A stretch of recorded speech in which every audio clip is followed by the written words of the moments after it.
საქართველოს ეროვნული ბანკის კიდევ ერთი ინოვაცია საბანკო სექტორს დღეიდან ქართულმა საბანკო სისტემამ მომსახურების ახალი ფორმა ელექტრონული ხელმოწერა ამოქმედა. Ამ ინიციატივას საწყის ეტაპიდანვე შეუერთდა პროკრედიტ ბანკი, რომელმაც მნიშვნელოვანი წვლილი შეიტანა მის განვითარებაში.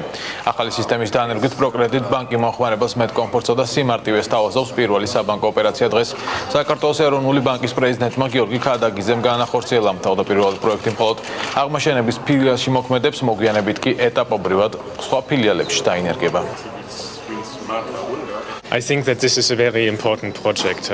ეს არის ძალიან მნიშვნელოვანი პროექტი არა მარტო პროკრედიტ ბანკისთვის, არამედ ზოგადად საბანკო სექტორისთვის, რადგან ამით შესაძლებელი ხდება მომავალში მომსახურების გაუმჯობესება. ახალი ინოვაციით მომსახურება გახდება უფრო მარტივი და სწრაფი. პირველად გავუშვით ელექტრონული ხელმოწერა, რომელსაც აქვს იურიდიული ძალა. ეს ნიშნავს მომხმარებლისთვის ნაკლებ დროს, მეტ სისწრაფეს, მეტ უსაფრთხოებას, ხოლო ბანკებისთვის უფრო მეტ ეფექტურობას და უფრო მეტ პროდუქტიულობას. მე თამამად შემიძლია ვთქვა, რომ დღეს ჩვენ ვიწყებთ დასასრულს ეპოქის სალაროს ქვითრების, დღიური საბუთების და უზარმაზარი ქაღალდის არქივების.